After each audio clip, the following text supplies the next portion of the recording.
Part number 7, become service focused to succeed in business. Continued. And part 3 out of 3. In my history of selling online, every now and then you get a customer who complains. Now, 2 things. 1, when they ask for a refund, do not jump so fast to give them a refund. Because a refund is instant acknowledgement that you were wrong, they were right, your product was inferior, and they're just saying, oh, this did not work out, I'm getting a refund. Instead, first, call them, start a conversation, engage with them to learn, hey, before I issue this refund here, which I'm totally open to doing, I don't mind at all, I'd like to know what happened. Tell me, talk to me. And when they do, they start sensing your sincerity and your concern for their well-being with regards to them buying your product. And before you know it, in that conversation, I'm looking for ways on how to enhance their purchase. In other words, if there's something else I can send them, do for them, maybe give them an hour's worth of my time to explain how to use the product or something. Something that doesn't really cost me something per se, but it provides extra value for the customer.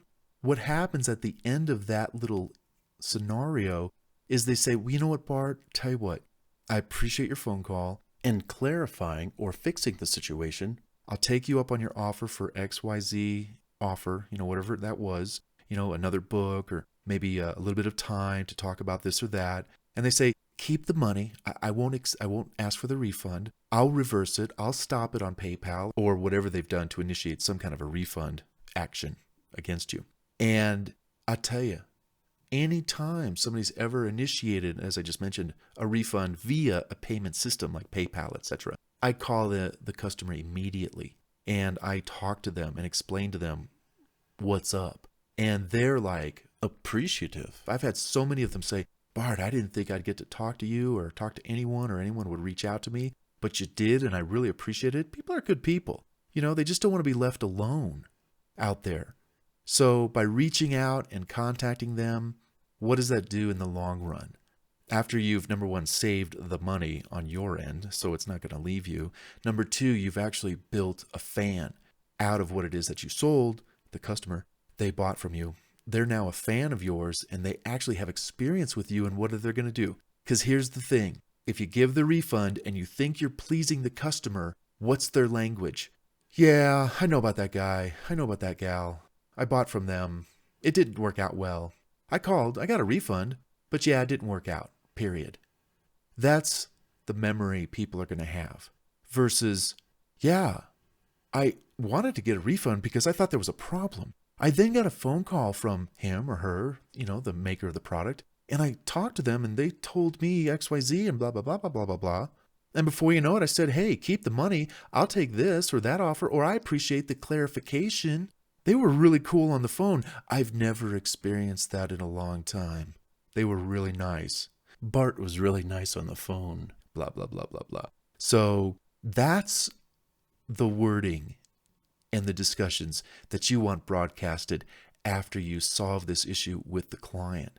So, whenever a refund is talked about or something, you hop on that phone and you pick up that phone. You go call them and talk to them. What's wrong? How can I help?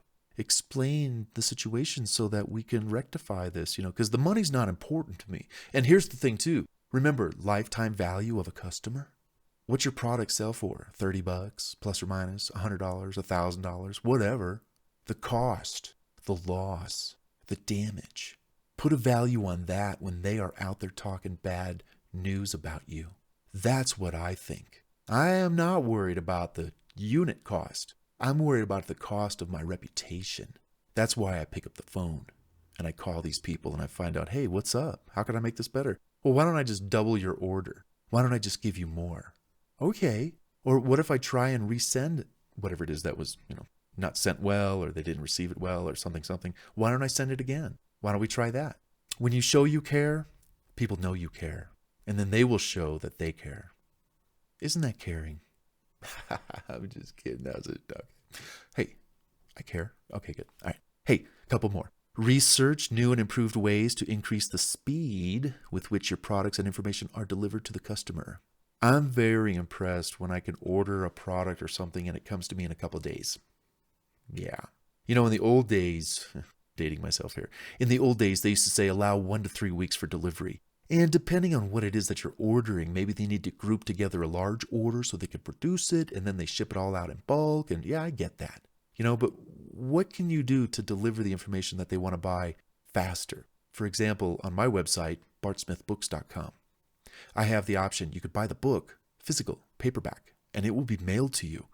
Or, forget that, access the book online and get the audio online right after purchase. Get instant access. You don't have to wait for anything in snail mail. So that's kind of cool. I'm like, oh yeah, you know what? I like that. I'm going to get the audio online and the ebook online. I want to read this stuff now. Just like you might be listening to this audio right now online, right? Exactly. And lastly, when it comes to customer service tactics, and I mentioned this earlier, but spy on your competition. Never stop spying. Copy and spin what you like, drop what you don't, match them or beat them, but never fall behind them. Always be number one. Yeah. Just because you didn't make the sale on the first contact, don't give up. Customers need reminders more often than not to buy your product. Statistics show the following. 2%, 3%, 5%, 10%, 80%, 2% of all sales occur on the first contact. It's not very many, and it's not much. 3% of all sales occur on the second contact. Not a lot of sales. So what are we getting at here? We're talking about repeat exposure. You see a commercial over and over and over and over. 5% of all sales, we're getting up there, happen on the third contact. 10% of all sales occur on the fourth contact, the fourth exposure of that ad online or on the television or wherever. 80% of all sales occur within the 5th to 12th contact. So in other words, the 5th or the 12th exposure of what it is that you're promoting, the majority of your sales come from. So during tough times, don't rely on 1, 2, 3, or 4 contacts or exposures. You need many. And that's kind of why it's a good idea to get yourself and your product exposed online, let's say online, even offline, in many different mediums. You may have a product you're selling, but can you physically, the owner of the company, the person that represents the product at hand, like for example, in my case, books.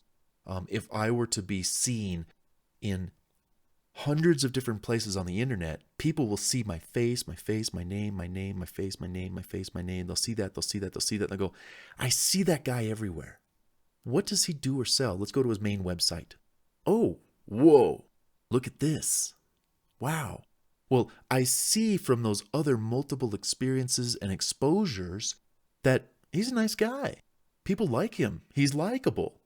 Hey, what's he got for sale? Oh, he's got that? I didn't know he does that. Hey, I could use that. And that purchase is made a little quicker because of the exposure. I wasn't seen once. I wasn't seen 10 times. I was seen 100 times.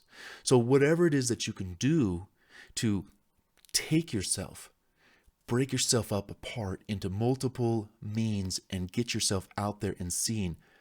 Video, podcasts, articles, interviews, website submissions, podcast submissions, social media, anywhere and anything on other people's websites, guest forums, comments in chat groups, and just get out there in huge numbers. It's kind of like, bands that, in the old days, they sold records. Well, when they sold records, they only made it's pathetic what they made, and the whole band had to split 25 cents, or something.